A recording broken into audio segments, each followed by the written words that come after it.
Cade Michael Jones, 25 years of age, is behind bars and has been charged with felony aggravated battery after being accused of injuring a 7-day-old infant, 1 week old, and causing her to have a skull fracture. On May the 11th, a Bingham County Sheriff's Office detective was contacted by other law enforcement officials who said that there was a baby at Community Hospital in Idaho Falls who was suffering from a skull fracture, bruising, and swelling. Due to the baby's condition, she was flown to Primary's Children's Hospital in Salt Lake City. Her current condition is unknown. Let's pray that she does survive. Let's hope that she is able to make a full recovery. I'm confident that's the case, and I really hope that I'm right. The detective initially talked to the baby's doctor in Idaho Falls. The doctor said that the parents, Cade Michael Jones and his wife, told him that the only thing that they could think of that may have caused their baby girl's injury was that their 2-year-old daughter had kicked the 7-day-old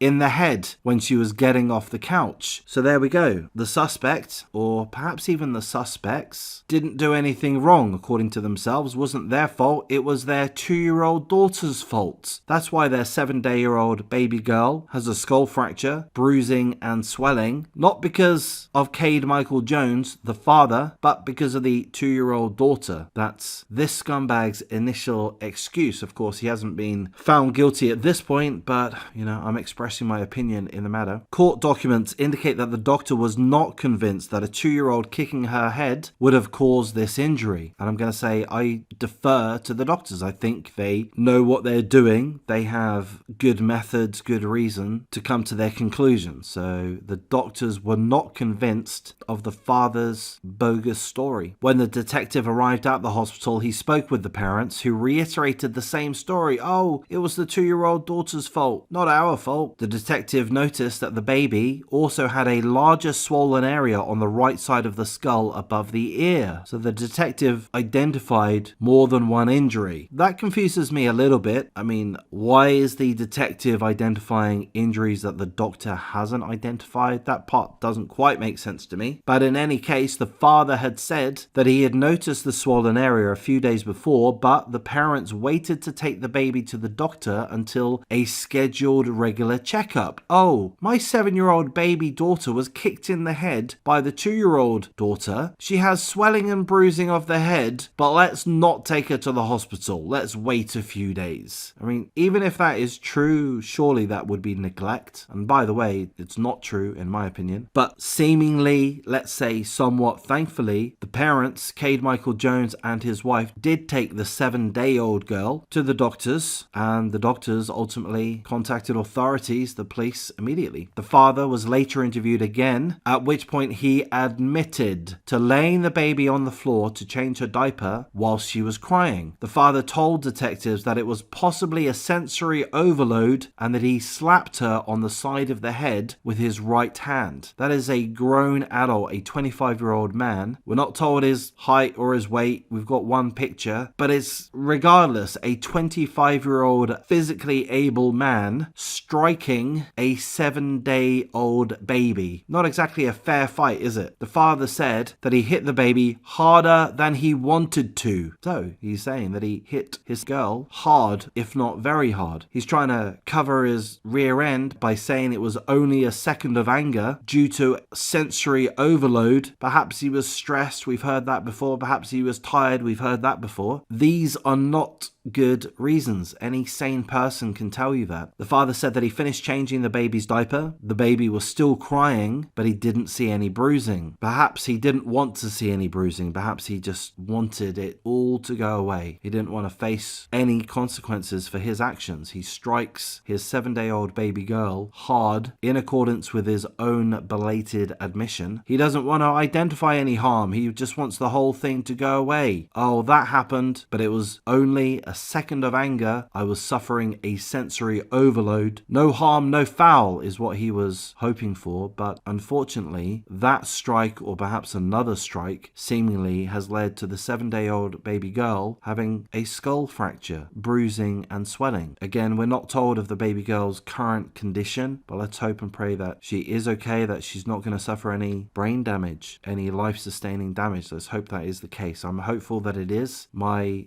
guess, my interpretation interpretation is that if there was severe injuries or more severe injuries, I think that that information would have come out to the public or to the journalists. So I'm hopeful that the baby girl will be okay. We're told that a warrant was issued for the father's arrest. He was booked into Bingham County Jail with a bond of $250,000. He attended an initial appearance on Thursday where a no-contact order was issued for the victim. So he's in jail. He's got a $250,000 bond, and if he is able to pay that amount, or a certain percentage of that, perhaps 10%, 20% of that amount, he'll get to walk free, but won't be able to approach the victim, perhaps even his wife. We don't know. So I'm going to say Utah, I'm not happy with that. $250,000 is a large bond. Granted, it's a large bond, but why not make it larger? Why not make it larger? I don't know how the laws work, and it is different for different states. I presume, could be wrong, but I presume that the Utah authorities are obliged to provide a bond, that they have to set a bond at a certain level, and I presume that there are certain rules, regulations in place, certain guidance in place, which would determine the amount or the range. In my mind, I don't know, if you've got someone who has admitted to having struck a 7-day-old baby girl harder than he wanted to, and that baby girl subsequently suffers a severe injury, a skull fracture, bruising and swelling, then there is absolutely no need for that scumbag perpetrator to have the opportunity to be back on the streets. Just keep them incarcerated. If you have to set a bond, why not set it higher to an unachievable level? $1 million, $1 million, $2 million, $5 million, $10 million.